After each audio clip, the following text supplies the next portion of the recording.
여름이 되면 항상 침례식을 합니다. 지난주 설교에서 또 광고에서 나누었던 것처럼 침례에 대한 이야기를 나누었는데 침례는 언제 받는 것이라고 했는지 기억하십니까? 침례는 언제 받습니까? 예수를 믿기 시작할 때입니다. 내 믿음이 성숙해졌을 때, 깊어졌을 때 받는 것이 아니라 예수를 믿기 시작할 때, 교회에 다니기 시작할 때, 그리스도인으로서 삶을 시작하겠다라고 생각할 때 바로 그때서부터 받는 것이라고 했습니다. 그래서 성경에서 침례를 받을 때를 보면 항상 시작할 때였어요. 완성될 때가 아니라 시작할 때, 예수님께서 공생의 사역을 시작하실 때, 하나님 나라를 전파하기 시작할 때 침례를 받으셨고, 또 수많은 사람들이 자신의 믿음을 드러내면서 예수를 믿기로 결단할 때 침례를 받았습니다. 이 침례는 중학교를 졸업하고 고등학교에 입학하는 것과 같다는 이야기를 했습니다. 졸업식과 입학식을 통해 새로운 과정에 접어드는 것처럼 세상을 졸업하고 그리스도인의 삶으로 입학하는 것이 침례식입니다. 입학하고 나서 고등학교 수업을 듣는 것처럼 침례식으로 시작한 사람들이 그리스도인의 삶을 살아가는 것이죠. 이 시작의 시점에 침례를 받는다는 것입니다. 내가 가지고 있는 믿음이 작은 믿음일 수가 있습니다. 넘어지고 부족하고 내가 예수를 믿는 게 맞나 긴가민가 할 때 있습니다. 그런데 바로 그때 예수를 믿겠노라고 다짐하면서 침례를 받는 것이죠. 제자 훈련할 때 제가 자주 말씀을 드립니다. 내가 믿음이 있는지 없는지 어떻게 확인할 수 있는가? 살면서 예수님의 눈치가 보이면 내가 잘하고 있느냐 못하고 있느냐와 상관없이 내가 무슨 일을 할 때 하나님의 눈치가 보이고 예수님의 눈치가 보이면 그것이 믿음이 있는 것이다라는 말씀을 드렸습니다. 왜냐하면 예수님을 믿지 않는 사람은 하나님의 눈치를 보지 않기 때문이죠. 내가 잘하든 못하든 이렇게 하면 안 될 것 같은데 그렇게 눈치가 보이기 시작하면 예수를 믿는 것이 확실합니다. 그러니 교회 안 올 때마다 좀 찝찝한 마음을 갖고 계시다면 그것은 예수를 믿고 있는 것이니 꼭 이번에 침례를 받으시기를 부탁드립니다. 다만 이 침례는 누군가의 강요나 요구에 의해서 받는 것이 아니라 자신의 믿음으로 받아야 합니다. 주변에서 침례를 받는 것이 어떻습니까? 라고 권면할 수 있습니다. 그렇게 말하고 이렇게 초대할 수 있죠. 그러나 결국 내가 믿음이 없는 상태에 받을 수는 없는 것이죠. 내가 믿음이 있을 때 내가 예수를 잘 믿겠다라고 시작할 때 그때 주변의 권유를 받아서 침례를 받을 수 있습니다. 이 침례는 세상에 대하여 나는 너와 다르다, 이제 다른 삶을 살기 시작했다라는 선언과도 같습니다. 헌신과 순종의 다짐이죠. 다시 한번 말씀드리지만 헌신을 잘해서 순종을 잘해서 받는 것이 아닙니다. 그 잘할 때는 믿음을 시작하고 나서 한참 뒤에 성숙한 다음에 그런 것이고, 침례는 그 시작점에서 선언문과 같이 받는 것이라고 했습니다. 예수님께서 이 침례라는 선언을 통해 다르게 살기를 시작하라 말씀하셨던 것이죠. 이번 여름에 받으셔야 할 분들이 꼭 받으시기를 부탁드립니다. 그리고 주변에 받아야 하는데 받아야 되는지 모르는 분도 계실 거예요. 그분들에게 옆에서 잘 가르쳐 주십시오. 목자님이나 남편과 아내가 잘 가르쳐 주신다면 자신의 결단으로 받을 것입니다. 그렇게 침례로서 새롭게 결단하고 시작하는 복된 여러분 되시기를 축복합니다. 아멘. 자, 7월부터 새벽 예배 때마다 요한계시록 말씀을 나누고 있습니다. 제가 교회를 개척하면서 언젠가 한 번은 꼭 말씀을 다뤄야겠다고 결심한 게 두 가지가 있어요. 하나는 요한복음이고 하나는 요한계시록입니다. 요한계시록을 다루어야겠다고 마음을 먹은 것은 이제 다양한 이유가 있는데, 이 요한계시록이 많은 사람들에게 오해를 불러왔기 때문입니다. 그리고 그 오해가 사실은 지금까지도 있는 것 같습니다. 그래서 이것은 언젠가 한번 다루어 봐야 되겠다고 생각을 했는데 그 타이밍이 생각보다 조금 일찍 왔습니다. 사실 이전에 요한계시록 2장부터 3장까지의 말씀을 나눈 적이 있습니다. 계시록의 7교회를 집중적으로 나누었는데요. 그때는 7교회가 받은 칭찬과 질책을 통해 우리의 믿음을 점검했습니다. 교회에게 주시는 말씀만 다루었던 것이죠. 사실 그 2장과 3장까지의 말씀만 이해해도 충분합니다. 우리의 믿음에는 충분한 도움이 되죠. 근데 4장이 넘어가게 되면 그때부터는 조금 어렵습니다. 신비롭고 비밀스러운 언어들이 본격적으로 등장하기 시작하면서 혼란을 겪을 수 있습니다. 이 언어들은 우리에게 익숙하지 않은 문화적 배경과 시대적 배경을 바탕으로 기록된 것이기 때문에 조심스럽게 다루어야 합니다. 이런 것들을 다 놓치고 있는 그대로 받아들이면 좀 엉뚱한 그림을 그릴 수가 있습니다. 예전에 제가 본격적인 사역을 하기 전에 인턴 사원 비슷하게 사역을 할 때가 있었습니다. 총무교사라고 불렸는데요. 총무교사라는 직책이 뭐였냐면 그 교사와 사역자 중간에서 행정과 사역을 이제 돌보는 입장이었습니다. 당연히 담당 교역자가 있었고 그 밑에서 열심히 사역을 하고 있는데 그때 어떤 교사 한 분이 저에게 부탁을 하는 것입니다. 담당 교역자에게 자신이 설교를 한번 할 수 있도록 기회를 열어달라고 하는 것이었습니다. 보통 성도님들이 그런 말씀을 안 하시잖아요. 그래서 무슨 일인가 싶어서 이야기를 나눠봤더니 그분이 성경에 대한 열심이 좀 있는 분이셨어요. 그래서 혼자서 굉장히 열심히 성경을 연구하셨습니다. 세미나도 다녀오시고 나름대로 성경을 깊이 있게 연구했는데 그렇게 연구한 결과 요한계시록의 비밀을 풀었다는 겁니다. 그래서 무슨 비밀까지 있나 싶어서 이제 교육자님에게 말씀을 드렸더니 담당하셨던 전사님께 말씀을 드렸더니 처음에 좀 꺼려하셨어요. 그런데 이제 계속 몇 번을 요청하니까 그러면 특별 예배 때 한번 우리가 자리를 비워드리자 해서 말씀을 전하시도록 했습니다. 끝나고 나서 그 사역자분이 이렇게 저에게 말씀하셨어요. 설교 원고를 미리 받아봤었어야 됐었다라고 이야기를 하셨어요. 왜냐하면 그분이 요한계시록의 언어를 직접적으로 사용하신 거예요. 상징의 언어들도 그냥 직접적으로 표현하시는 것이죠. 그 덕에 아이들이 중등부 아이들이었는데 좀 혼란을 겪었습니다. 특히 기억에 남는 것 중에 하나가 무엇이냐면 요한계시록의 말씀 중에는 예수님의 모습을 있는 그대로 예수님의 모습을 이렇게 막 표현한 그림의 언어들이 있습니다. 근데 그 언어를 그대로 노출시킨 거예요. 이게 이런 뜻이다, 이런 설명이다 라는 말을 해야 되는데 그냥 그걸 그림으로 보여준 겁니다. 예를 들면 예수님의 입에서 검이 나온다라고 할 때 그 검은 말씀이거든요. 예수님의 입에서 나오는 그 말씀을 강조하는 건데 그분은 입에서 칼이 나오는 그림을 보여주면서 실제로 칼이 나오는 듯한 설명을 하시는 거예요. 그러니까 아이들 입장에서는 이게 뭔가 싶겠죠. 나중에 예배를 마치고 이야기를 들어보니까 좋게 말해서 아주 좋게 표현한 아이들은 판타지 게임을 보는 것 같다라는 이야기를 했고 좀 직접적으로 표현하는 아이들은 무슨 공포 영화를 보는 것과 같았다라는 이야기를 했습니다. 여러분은 요한계시록을 읽어본 적이 있으십니까? 어떤 느낌이 드셨습니까? 성경에 관심이 있는 분이라면 한 번쯤 요한계시록 읽기에 도전했을 것입니다. 그리고 이게 무슨 말인가 싶은 생각이 드셨을 것입니다.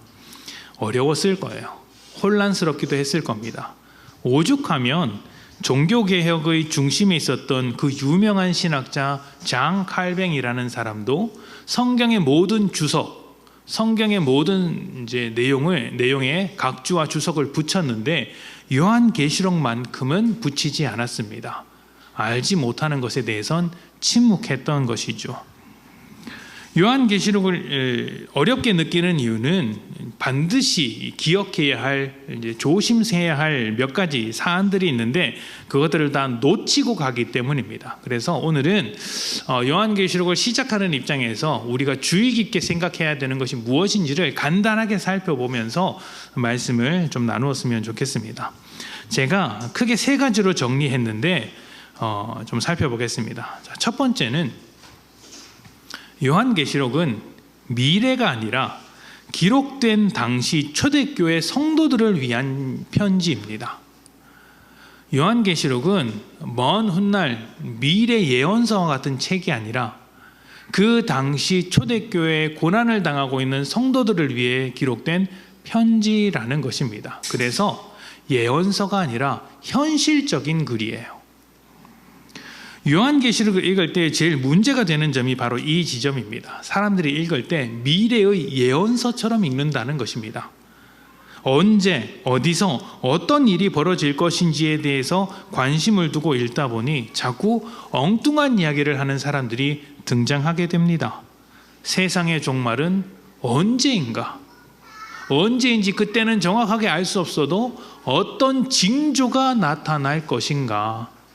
또는 성경에 나오는 그 유명한 숫자 14만 4천 명은 과연 어떤 사람들을 말하는 것인가? 나는 14만 4천 명 안에 들어가는가 마는가?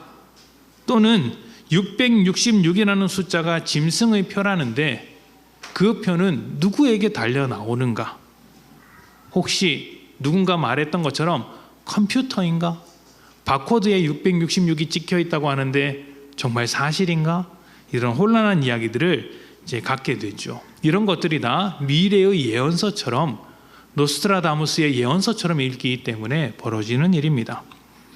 저는 이 설교를 준비하면서도 최근 기억을 좀 더듬어 봤습니다. 최근에도 요즘에도 이런 이야기를 하는 사람이 있을까 가만히 생각을 해보니까 작년쯤인가 우리 교회에 편지 한 통이 왔어요. 사실 좀 자주 오는 편인데 유독 기억이 납니다. 그 편지를 뜯어보니까 이런 글이 담겨 있었습니다. 자신이 오랫동안 성경을 연구해, 요한계시록에서 이야기하는 사람들의 대부분의 레파토리가 똑같아요. 자신이 오랫동안 성경을 연구한 끝에 비밀을 풀었다라고 이야기를 했습니다. 공부 안 하고 이렇게 하면 이런 이야기들이 나오는 거예요. 그분도 그랬습니다. 혼자 요한계시록을 열심히 읽다가 드디어 비밀을 풀었다. 하늘의 징조, 세상의 종말에 대한 징조를 내가 발견했다. 그러니 책 한 권 사달라. 이렇게 이제 결론이 나왔습니다. 그게 종종 옵니다. 어떨 때는 책을 미리 보내놓고 돈 달라 하는 분도 계십니다. 제가 한 5분 읽어봤는데 화가 났어요. 내 5분이 아깝다. 그래서 제가 그분에게 답장을 쓰려다가 그 답장을 보낼 우표값이 아까워서 그냥 버렸던 기억이 있습니다. 요한계시록은요, 미래의 예언이 아니라 현실을 위한 소망이 담겨 있는 책입니다. 철저히 현실에 관한 책입니다. 특히 초대교회 성도들은 로마 제국의 황제 숭배로 큰 고난과 죽음을 마주하면서 살았습니다. 순교를 당했던 사람도 많죠. 억울하게 죽임을 당한 사람들이 굉장히 많았습니다. 그렇게 함께 예배를 드리던 성도가 다음 날 잡혀서 죽는 거예요. 또 사회로부터 배척당하고 장사도 못하게 되는 그런 암담한 삶을 살고 있습니다. 당장 내일 죽을지도 모르는 현실 속에서 소망을 갖기가 참 어렵죠.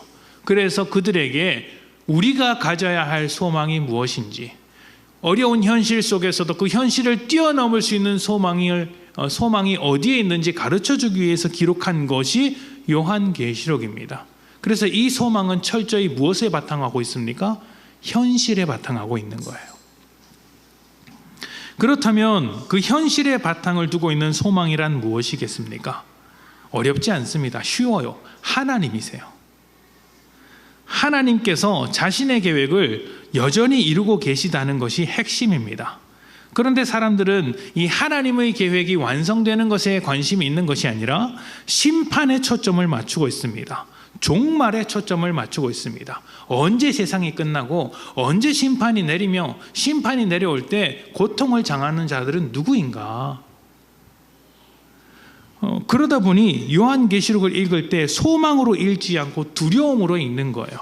공포영화처럼 읽는 것이죠. 그래서 사람들 중에서는 휴건이 재림이니 하면서 겁을 주기도 하는데, 여러분이 만약 요한계시록을 읽으면서 이러한 두려움이나 불안감을 느끼고 계시다면 100이면 100 잘못 읽고 계신 것입니다. 요한계시록은 우리에게 소망을 주는 책이지 두려움을 주는 책이 아니기 때문이죠. 두 번째는 요한계시록에 사용된 언어가 그림 언어라는 것입니다. 여러분, 그림 언어라는 게 무엇일까요? 어려운 게 아닙니다. 쉬운 거예요. 그림을 말로 표현한 게 그림 언어예요. 그림을 말로 표현한 것이죠. 그래서 그 말을 곧대로 들으면 잘못된 그림을 상상하게 됩니다. 여러분이 주중에 미술관에 가서 피카소의 아주 유명한 작품을 보고 왔다고 해봅시다. 그리고 그 피카소의 작품을 여러분의 자녀에게 소개해 준다고 한번 해보십시오. 말로 설명을 해준다고 해보십시오. 어떻게 설명하시겠습니까? 설명이 가능하겠습니까? 그 작품의 느낌을 설명하겠습니까? 그 작품의 모양을 설명하겠습니까? 복잡하죠. 그럴 땐 제일 좋은 게 뭐냐면 그 그림을 직접 보여주는 게 제일 좋지 않습니까? 그런데 안타깝게도 요한은 환상을 보았고 꿈을 꾸었습니다. 그리고 그때 받은 계시를 전해 주어야 했어요. 그래서 그 그림을 언어로 설명했던 것입니다. 또 뿐만 아니라 요한이 설명할 때는 구약 성경의 언어와 시대 상황을 동시에 사용했습니다. 그래서 구약 성경에 익숙한 사람이 아니면 이 언어가 어렵게 느껴집니다. 뿐만 아니라 그 시대를 살고 있는 사람이 아니면 이 이야기가 무슨 이야기인지 납득하기가 어려울 때가 있습니다. 예를 들면 이런 것이에요. 로마 주변에는 로마를 굉장히 압박했던 파르티아 제국이라는 것이 있습니다. 로마를 굉장히 힘들게 만들었던 나라였습니다. 그래서 로마 사람들은 저 파르티아 제국의 사람이라고 하면 치를 떨었어요. 그 나라가 어디에 있냐면 로마의 동쪽에 있었거든요. 이 사람들이 말을 타고 활을 쏘는 사람들이었어요. 군말을 끌고 오면 이 사람들이 군말을 끌고 오면 이길 수 없는 전쟁이라는 어떤 그런 이제 느낌을 가지고 있었던 것이 로마 사람들이었습니다. 근데 요한계시록의 언어를 보면 말을 타고 전쟁하러 달려오는 어떤 심판들이 많이 보입니다. 어떤 그림을 사용한 것이겠어요? 파르티아 제국의 군대라는 그림을 가지고 하나님의 심판을 설명하는 것입니다. 그런데 이런 이해 없이 그냥 진짜 말을 탄 사람들이 온다라고 생각을 하면 이제 혼란스러워지는 것이죠. 자, 이런 언어들을 익숙하게 표현하고 이제 접할 수 있어야 제대로 된 이제 내용을 파악할 수 있습니다. 마지막 세 번째는 요한계시록의 구조입니다. 자, 모든 글에는 구조라는 게 있습니다. 지금 제가 하고 있는 이 설교도 서론이 있고 본론이 있고 결론이 있습니다. 이런 구조를 가지고 있죠. 눈치를 못 채셨죠? 자, 더 놀라운 것은 제가 설교 때마다 이 구조를 때로는 과감하게, 때로는 미세하게 바꿉니다. 그래서 처음부터 끝까지 하나의 덩어리로 설교할 때도 있고 조각을 내서 설교할 때도 있고 앞뒤를 바꿔서 설교할 때도 있습니다. 같은 방향으로 계속하면 지루할까 봐 그런데 놀랍게도 눈치채는 분이 단 한 분도 안 계십니다. 씁쓸하죠. 어디서나 구조가 있습니다. 영화나 소설에도 기승전결이라는 구조가 있지 않습니까? 모든 글과 문학 작품, 모든 말과 모든 영화 드라마에는 구조라는 게 있습니다. 성경도 구조가 있습니다. 그런데 그 중에서 요한계시록이 굉장히 복잡한 구조를 가지고 있는 편에 속합니다. 한 가지만 말씀을 드리면 요한계시록에 나오는 여러 가지 사건들은 시간적인 순서로 기록된 것이 아닙니다. 첫 번째 인을 떼는 심판이 나오고 그 다음에는 나팔 부는 심판이 나오고 그 다음에는 대접 붙는 심판이 나오는데 이것이 시간 순서가 아니라 점진적인 반복을 통해 강조하는 거예요. 강조. 여러분 공부할 때 제일 확실한 방법이 무엇입니까? 반복이죠. 공부할 때 제일 확실한 공부법은 반복입니다. 반복보다 더 확실한 공부법은 없습니다. 하나님께서 그 반복을 통해서 이 반복을 통해서 우리에게 강조하시는 거예요. 세상의 결말과 그리스도인의 소망이 무엇인지 반복해서 가르쳐 주시는 것입니다. 그런데 이것을 시간적인 순서로 읽어버리면 우리는 역사 속에서 일어나는 사건과 우리 주변에서 일어나는 사건을 자꾸 요한계시록에 그럴듯하게 끼워 맞춥니다. 이런 사건이 벌어지면 이거 요한계시록에서 말했던 사건이야. 또 저런 사건이 벌어지면 이거 요한계시록에 벌어진 사건이야. 그러지 않습니까? 그런 게 매년 있습니다. 매년. 이렇게 끼워 맞추게 되면은 이제 종말의 때를 예측하려는 곤란한 일들이 발생하게 되죠. 이런 것은요, 여러분, 절대로 우리의 믿음을 건강하게 만들지 않습니다. 한번 생각해 보십시오. 종말의 때가 정말 중요했다면, 그 심판의 때가 언제고 그 징조가 무엇인지 정말 중요했다면 예수님께서 정확하게 가르쳐 주지 않았겠습니까? 몇 월 며칠 어떤 일이 벌어질 것이고 그리고부터 며칠 뒤에 내가 올 것이다, 정확하게 말씀하셨겠죠. 근데 그렇게 말씀하지 않으셨어요. 왜요? 예수님은 종말의 때를 다르게 말씀하셨고 그 마지막 때보다 오늘을 살아가는 우리의 삶이 훨씬 더 중요했기 때문입니다. 지금까지의 설명만 들어도 요한계시록이 만만치 않다는 것을 충분히 이해하실 것입니다. 자, 그런데 사실은 요한계시록보다 요한복음이 훨씬 더 복잡한 책이에요. 훨씬 더 상징적인 의미가 많고 복잡한 책입니다. 그래서 제가 요한계시록과 요한복음을 언젠가 한번 해야 되겠다라는 생각을 가지고 있는 것이에요. 자, 그런데 여러분, 요한복음이든 요한계시록이든 이 복음서와 계시록을 왜 이렇게 복잡하게 기록했을까요?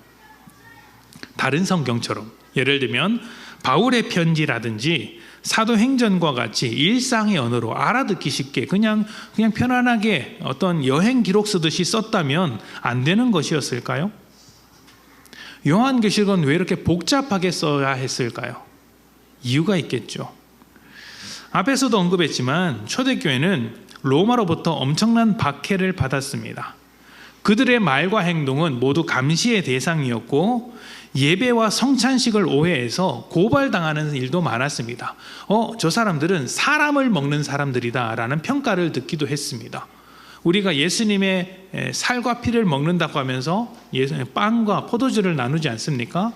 그게 와전되어서 저 사람들은 식인을 하는 사람들이다라는 오해를 당하기도 했죠. 그로 인해서 아주 극심한 고난을 당하기도 했습니다. 그러니까 말 한마디, 특히 편지 한번 쓸 때도 하나하나 조심하지 않을 수 없었던 것입니다. 혹시 이 편지가 로마의 어떤 지배자들에게 잘못 흘러 들어가서 교회를 핍박하는 어떤 시발점이 될 수도 있기 때문이죠. 그리고 요한계시록이 초대교회의 현실과 어떤 고난을 위로하고 소망을 주는 편지이다 보니 그들이 당하고 있는 그 고난의 핵심, 본질을 외면할 수가 없습니다. 가장 큰 문제가 무엇입니까? 황제 숭배였습니다.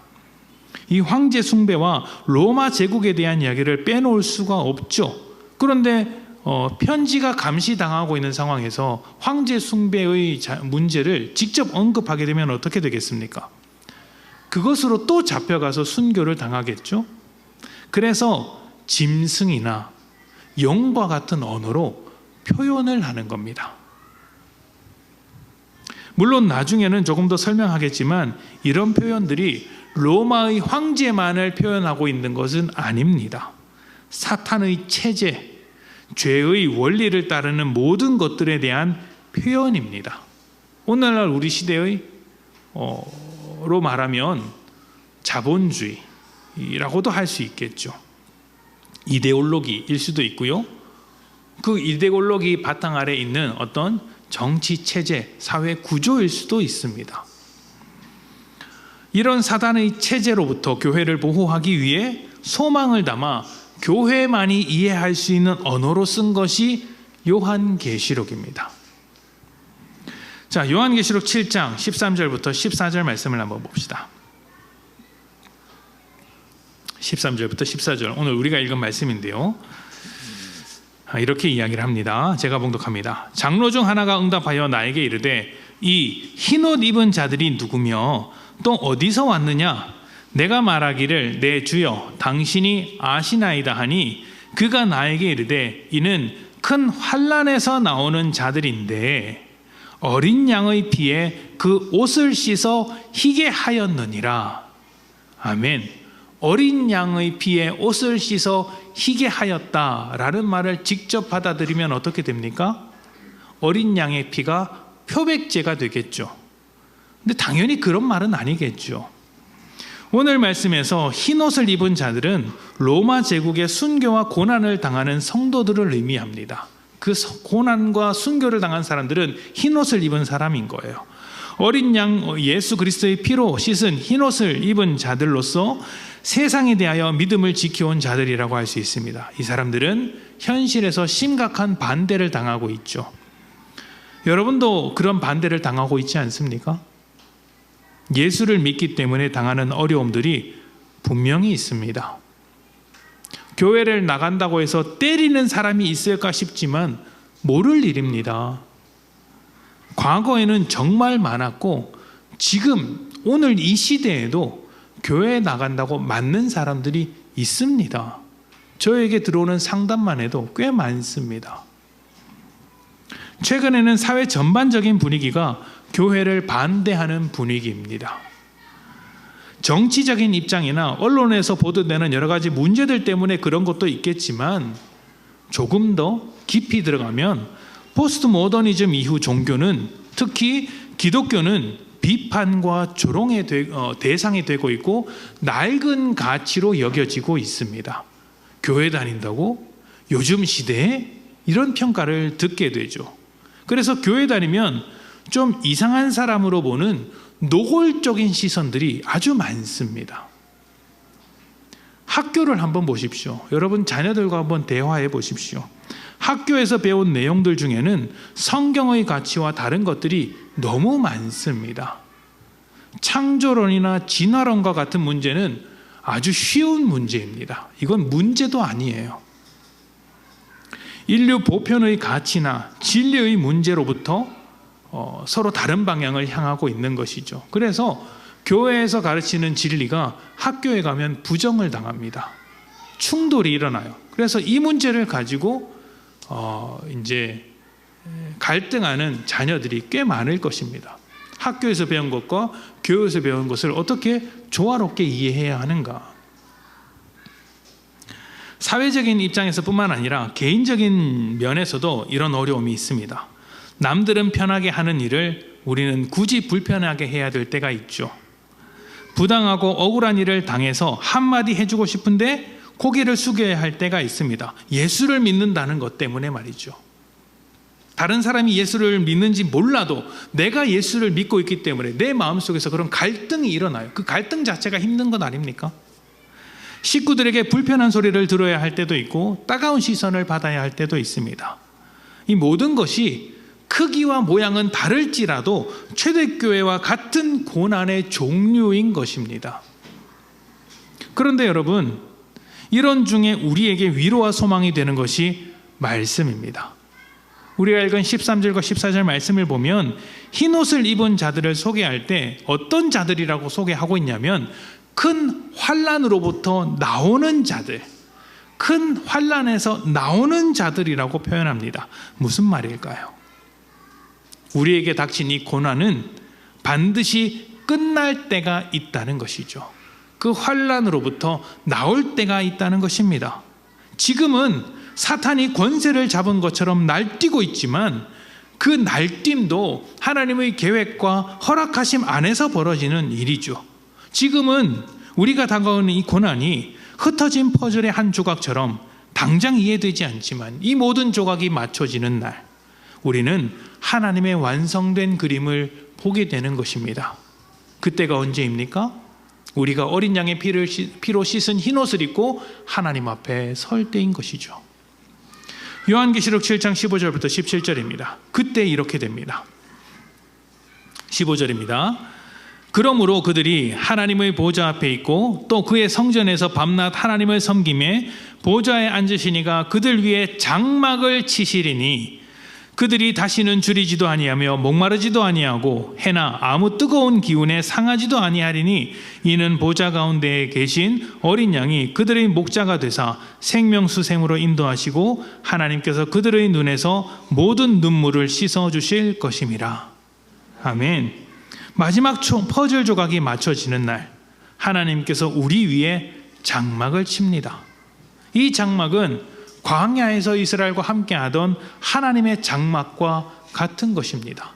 한번 생각해 보십시오. 여러분, 이스라엘 백성이 광야에서 뜨거운 햇살 아래 행진을 하고 있습니다. 그 뜨거움을 피하려면 어떻게 해야 합니까? 장막 안으로 들어가야 되죠. 장막 깊은 곳으로 들어갈수록 뜨거운 기운으로부터 멀어지게 됩니다. 하나님께서 그러한 장막을 우리 위에다 펴시겠다 말씀하고 계시는 것입니다. 우리가 지금은 고난 속에서 하나님께 버림받은 것과 같은 십자가의 삶을 살고 있지만 하나님의 일하심을 신뢰하면서 살아가자. 하나님께서 우리의 장막이 되어서 뜨거운 햇빛을 가려주시고 눈물을 닦아줄 날이 곧 올 것이다. 이렇게 고난을 버티며 살아온 모든 성도들의 기도를 들으신 하나님께서 안식과 평안과 영광 그리고 모든 축복과 사랑을 담아서 영원토록 함께 하신다고 약속해 주시는 말씀이 요한계시록의 말씀인 거예요. 그러니 이것이 우리에게 두려움입니까? 소망입니까? 소망이죠.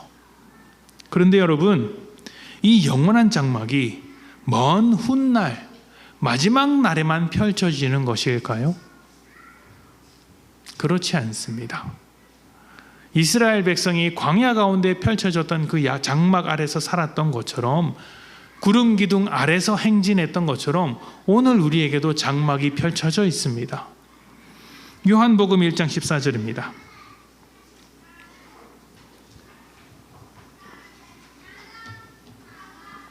같이 읽어봅시다. 자, 시작.